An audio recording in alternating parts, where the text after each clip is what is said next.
Good morning. Very glad to be here as we continue in studying the Gospel of Matthew.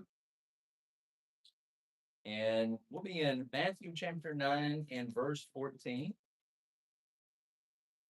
A quick plug for our Wednesday night class.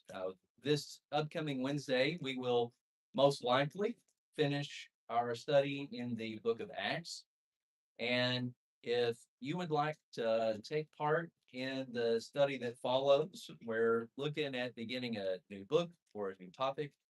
If you had any thoughts about what we should study, please share that with myself or one of the elders. One of the ideas being floated around right now is to study the life of David in beginning in First Samuel. There's a bit of a history there.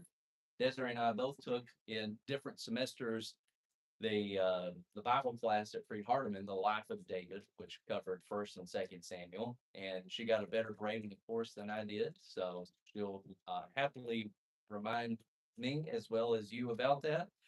But I think I can at least be proficient in it if you would like that, or something else that you would like to pass that on. But back to Matthew chapter 9 for the study at hand, beginning in verse 14. Then John's disciples came to him, saying, Why do we and the Pharisees fast often, but your disciples do not fast? Jesus said to them, Can the wedding guests be sad while the groom is with them? The time will come when the groom will be taken away from them, and then they will fast. No one patches an old garment with unshrunk cloth, because the patch pulls away from the garment and makes the tear worse.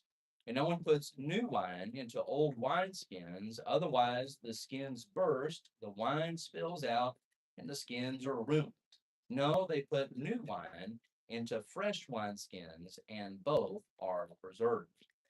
So, in this passage, Jesus is just following up his response to the Pharisees in verses 9 through 13, and now responds to the disciples of John in verses 14 and following. Now, this doesn't necessarily read as being confrontational as his exchange with the Pharisees was, but all the same, they're questioning something about Jesus through his disciples.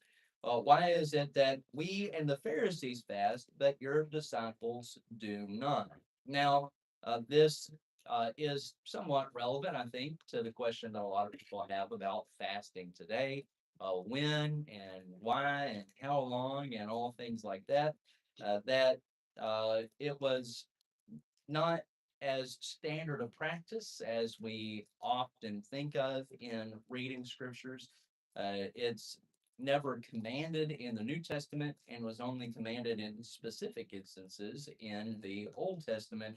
And by and large, that is a part of culture that does not belong to us today. But the mindset of fasting and the mindset of the disciples is what Jesus addresses in verse 15. Why would they fast?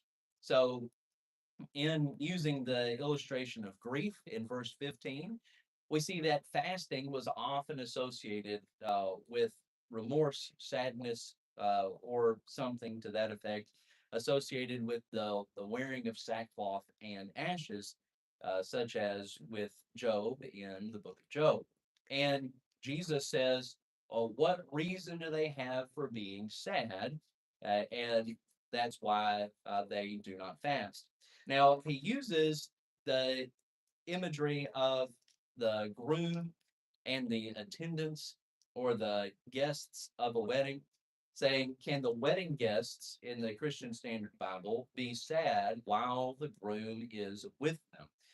The point there being that this is celebratory. They're with Jesus, and you don't expect anyone to go to a wedding feast and fast. You expect them to go to a wedding feast and eat.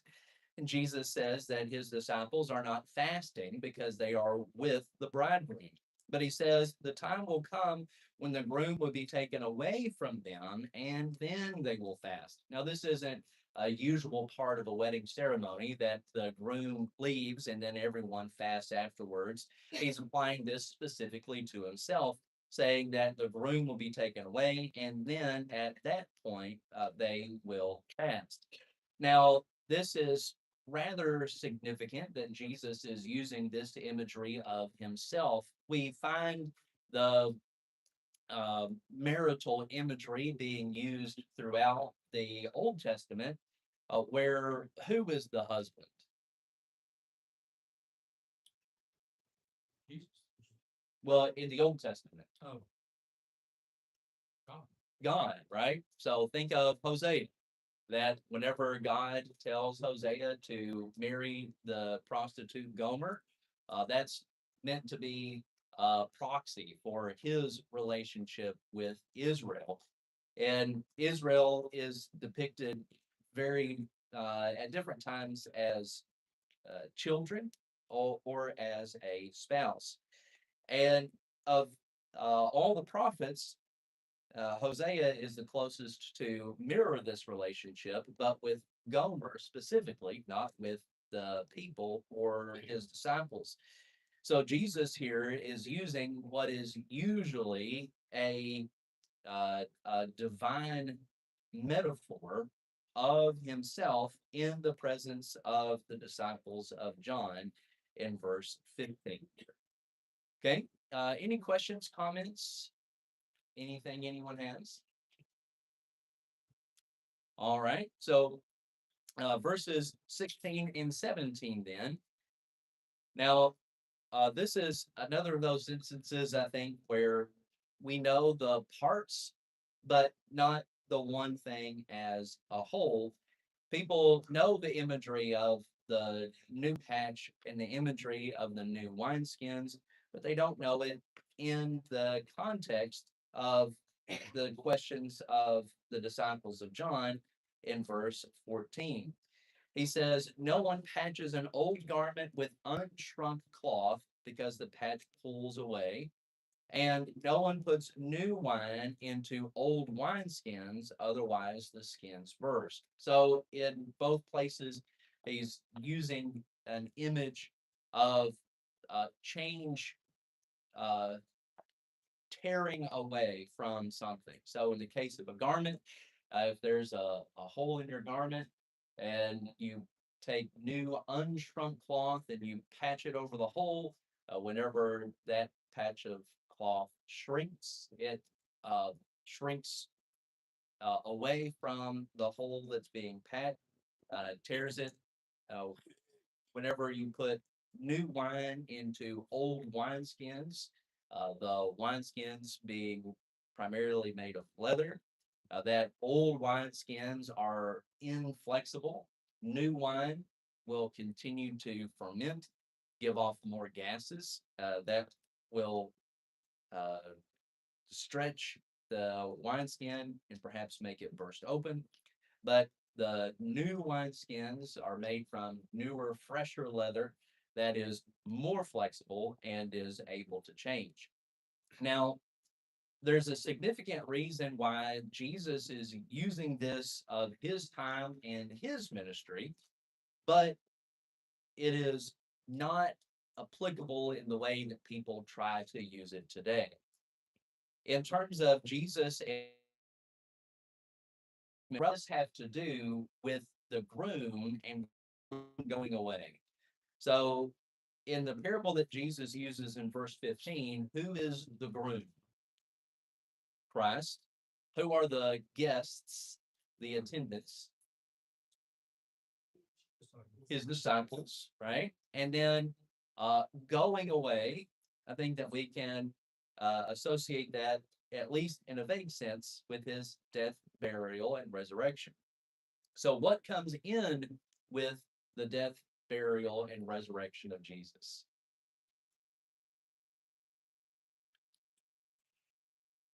The church, right? The church, the new covenant.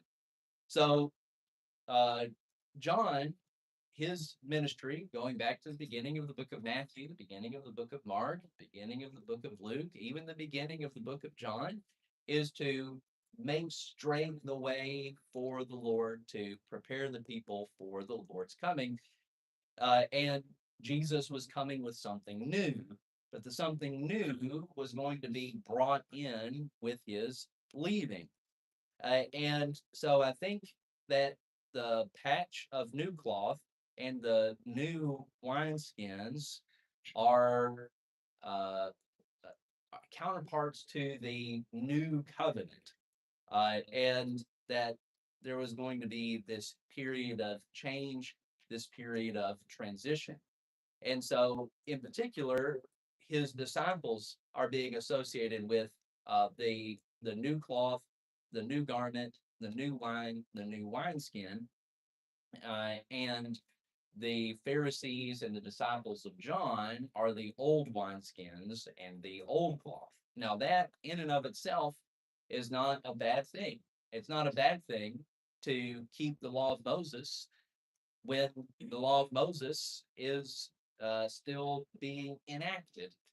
But with the new covenant coming in, then you could not hold to the old covenant anymore. Now, this is the reason why the way that sometimes this imagery is used today is not so applicable.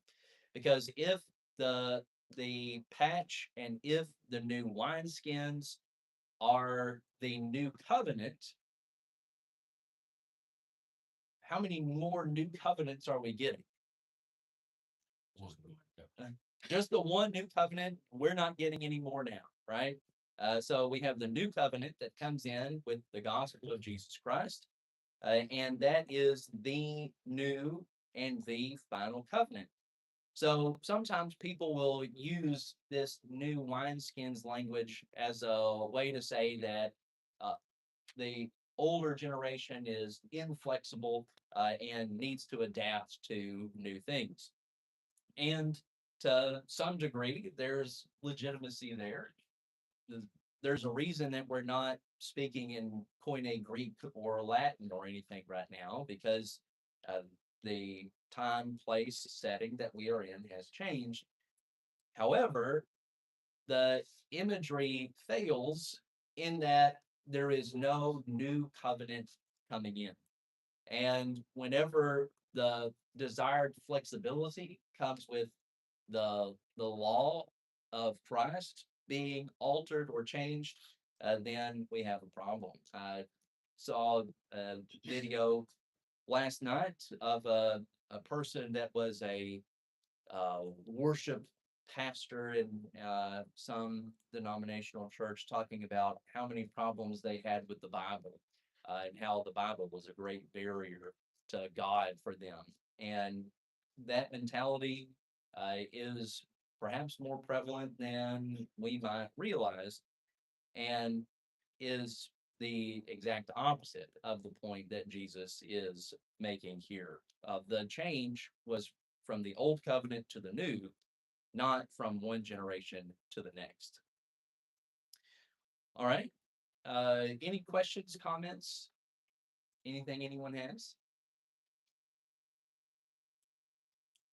All right. So, verse 18 then. And it was as he was telling them these things, suddenly one of the leaders came and knelt down before him, saying, "My daughter just died, but come and lay your hand on her, and she will live."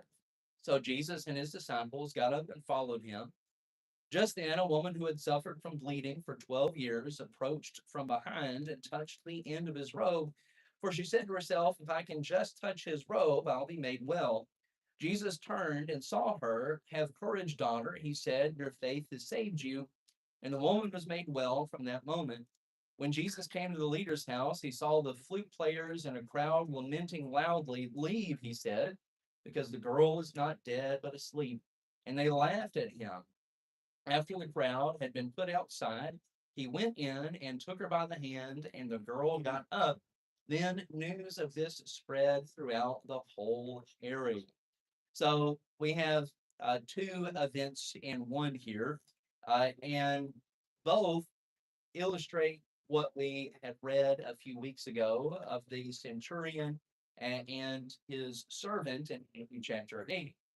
What does the centurion say whenever he goes to Jesus regarding his ill servant? His house isn't good enough to receive her. Yeah, my house isn't good enough. So what does he expect Jesus to have to be able to do? Just healing from afar. Just say the word, healing from afar, right? But in both instances here, Matthew 9:18 and following, the people are associating Jesus's healing with his touch specifically. Now, even then, in whom are they still placing their trust? In whom are they showing faith? Jesus, right? And that's going to be relevant, especially, for example, in verse 22. But they're associating the event specifically with being able to touch him. Now we see the confidence that the woman has in verse 21. If I can just touch his robe, I'll be made well. But did she have to touch his robe? Did she have to touch the hem of his garment? No. Now that was what she associated it with.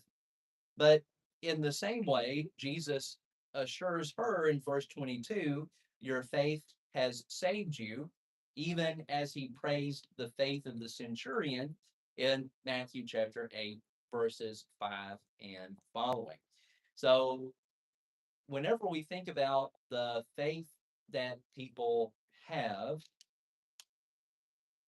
there is one faith, right? Ephesians chapter 6. But the way that people adhere to that faith is somewhat inconsistent. And we see that in the books of First Corinthians, the book of Romans, that some would hold a day to be holy, another to hold it like any other. Some that would refuse to eat meat sacrificed to idols. Some that were stronger in faith that would eat that meat. But all these people are acting out of faith. And sometimes we have to acknowledge that people are doing their best, but even in their best, they have room to grow, right? And for both the leader of the synagogue, Jairus, as he's named elsewhere in the Gospels, or for the woman who had been bleeding for 12 years. They did not have the same confidence that the centurion did, that Jesus would have been able to heal his daughter, heal her bleeding issue from afar without touch by his authority, but they still trusted him to do it. And I think there's a very real application here in that I think every person that has ever obeyed the gospel at some point in their lives, 10, 20, 30 years later, says, did I really know what I was doing? Should I get baptized again? I've had this conversation with more people than I would be able to recall. And I think it's because it goes back to a very simple idea in that you probably didn't know what you were doing relative to what you know now. I Everyone can spend 30 minutes studying a subject and become an expert in it. They can spend 3 years studying it to become a novice, right? What that means is if you know a little bit about something, you can feel like you have a great deal of expertise in it because you don't know what you don't know. You spend a greater amount of time studying it. And even though your knowledge, your understanding has grown, you feel more ignorant because you're more aware of the things that you don't know than uh, than what you were aware of before.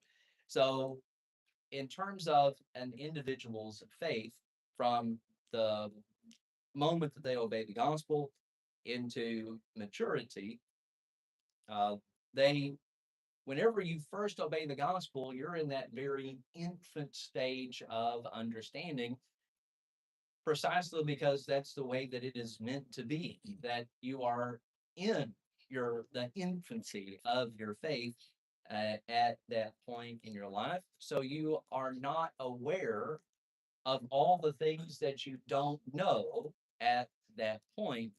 But what are you expected to do throughout your life as a Christian? Learn, grow, mature, develop, right? So as you grow throughout your life as a Christian, you can look back on whenever you first obeyed the gospel and think, man, I really had no idea what I was doing then because of how you've developed now. But in the case of these individuals, Jairus, the woman with the issue of blood, and the centurion in Matthew chapter 8, they uh, the centurion displayed a more sincere faith, right? But we would expect Jairus to have a much broader base in terms of his knowledge of the scriptures, being one of the leaders of the synagogue relative to the Roman centurion in Romans chapter 8. They're different, but they're working towards the same central principle, the same central goal, that being their faith, their confidence in Jesus. So if you're in, if you have been or someday will be in that position of looking back and thinking, man, did I really understand what it was that I was doing? Then remember that much rather than that being a sign of immaturity or being a flaw on your part, that's a sign of your growth and your development as a Christian. And if you ever want to talk about it, I am happy to do so.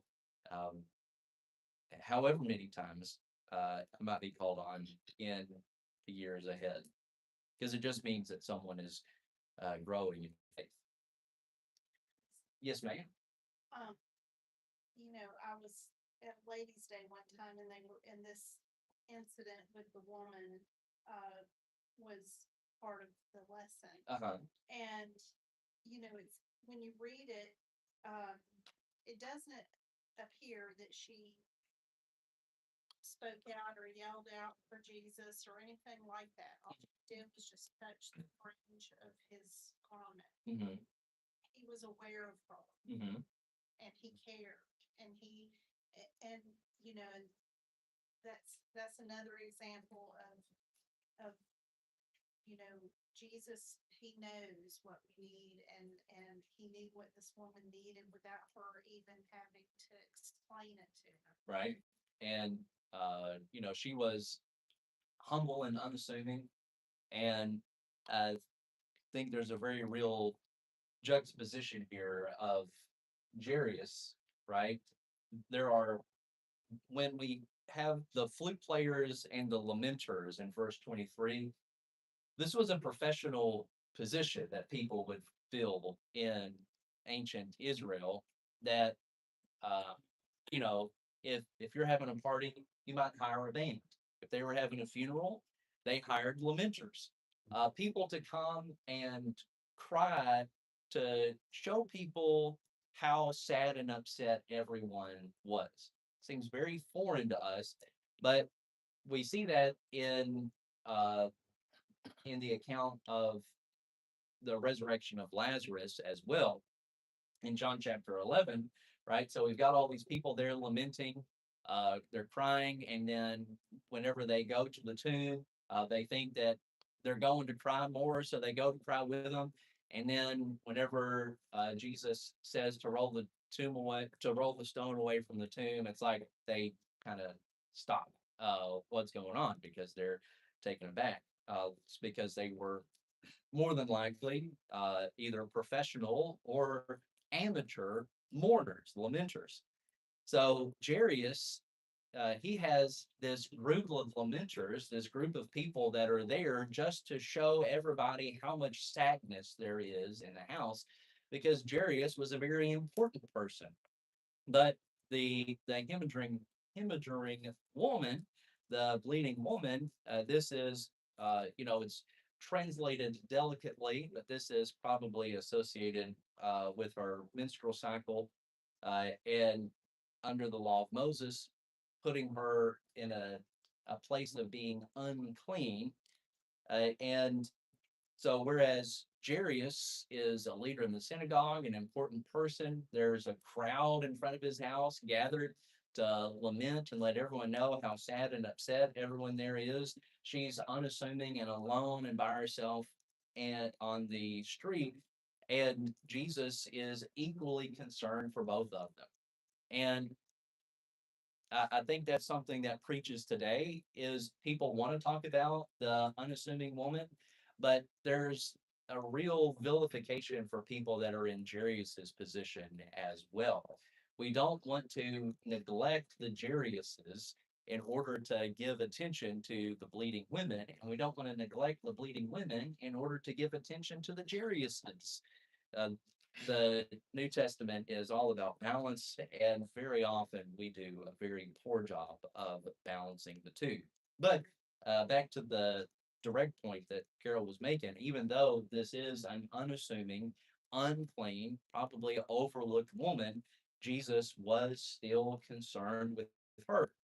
And we uh, don't have time really to go and look at in the other gospels. But we have both of these accounts preserved for us in um, the Gospel of Luke as well.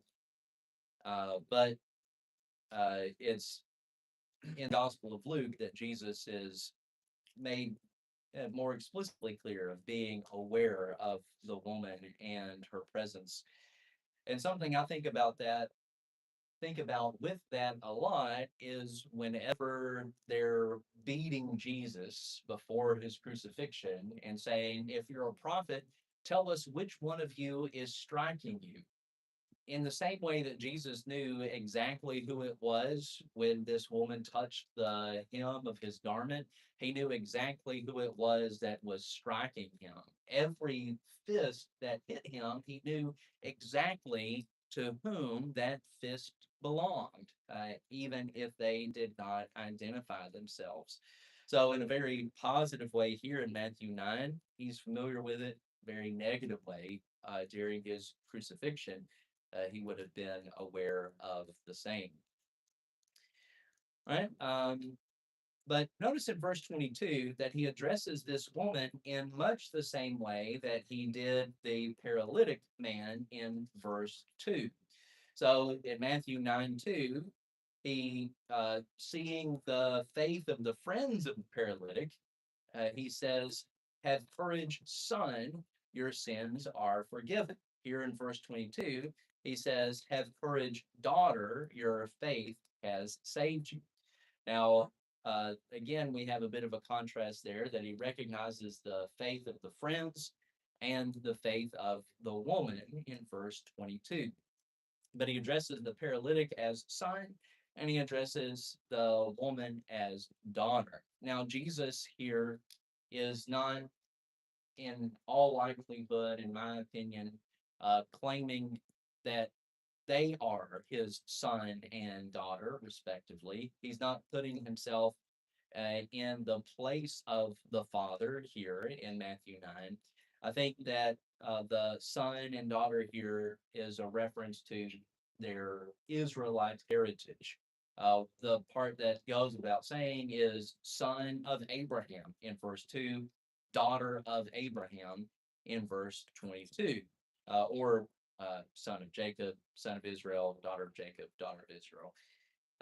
But that is still impactful because he's on his way to Jairus' house, the leader of the synagogue, a much more prominent person, but he calls attention to her Israelite heritage in verse 22 all the same. But there is something here of the faith that's being displayed.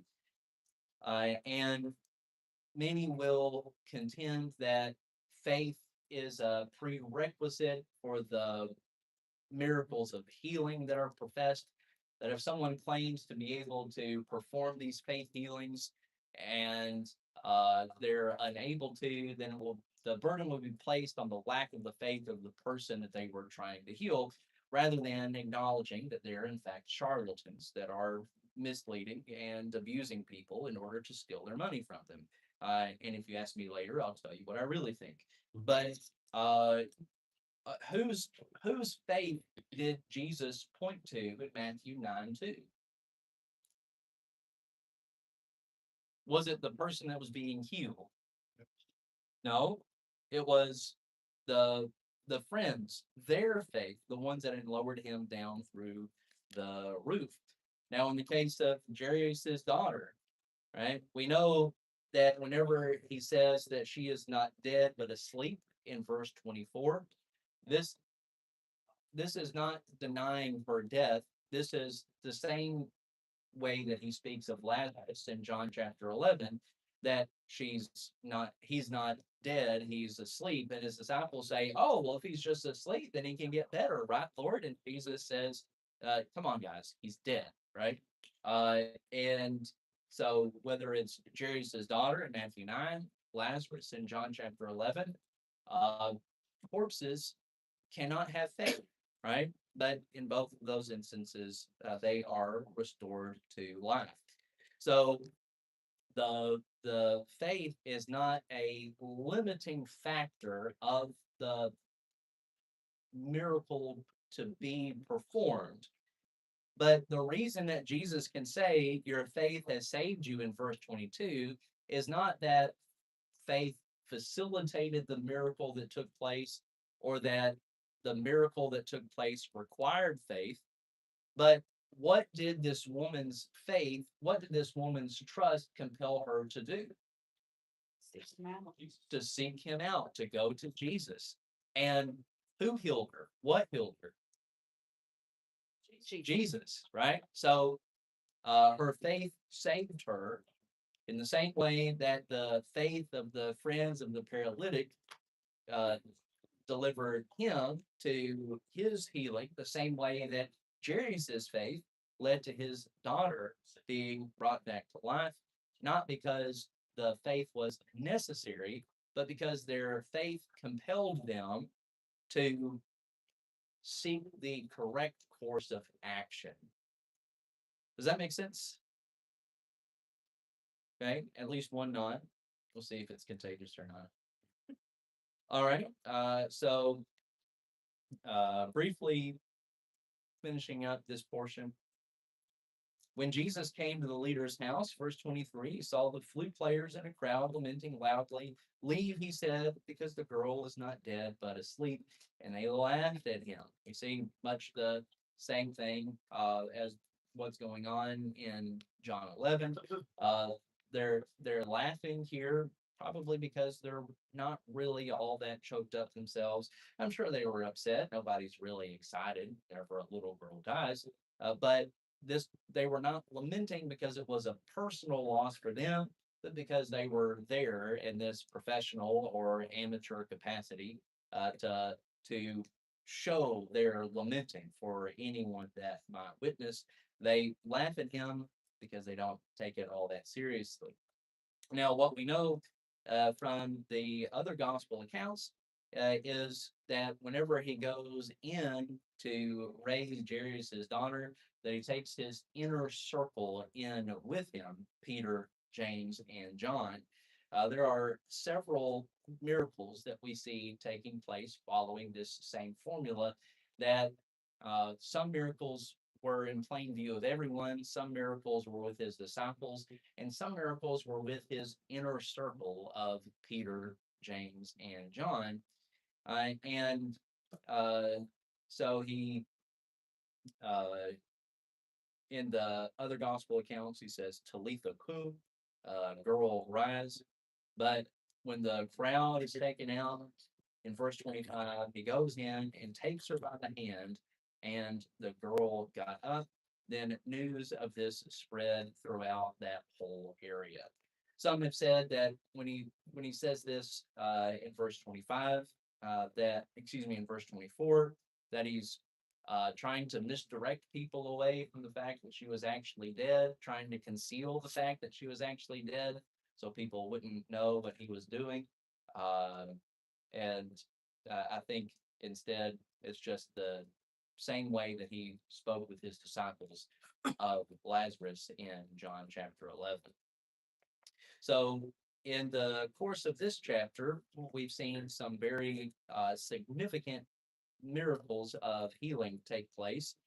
That he uh, healed the paralytic man, and in doing so, he did not just demonstrate that he was able to perform miracles, but what was the entire point of that miracle of healing in Matthew 9, 1 through 8, when he heals the paralytic man? To show that he could do what? To show that he could forgive sins, right? And so I think that we can put each of these following miracles under that same umbrella that is showing his authority, as the crowds observe in chapter 9 and verse 8.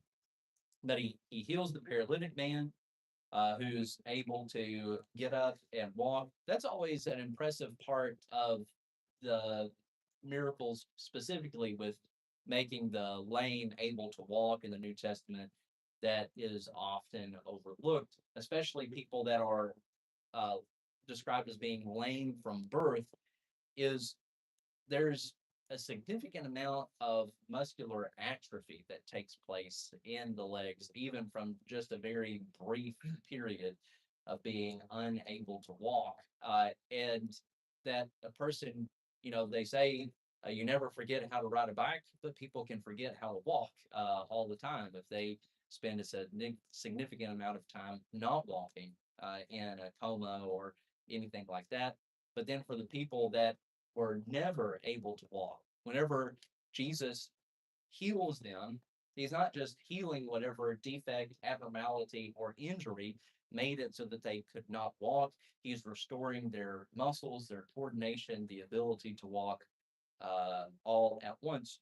Truly astounding in every conceivable way. But he heals the paralytic man. He heals an unclean woman. He restores a girl to life from the dead. But then the next miracle that we'll read about next week, beginning in Matthew 9:27, is in many ways the most significant of them all, which Jesus himself will refer back to at a later point in the book of Matthew. But we'll look at that together next week. Are there any closing questions, comments, smart remarks, anything anyone has? All right, well, if not, we'll close then in Matthew 9:26, pick up next week in Matthew 9:27, and I think that is the most on time I have ever been. All right, thank you all so much for your attention and participation.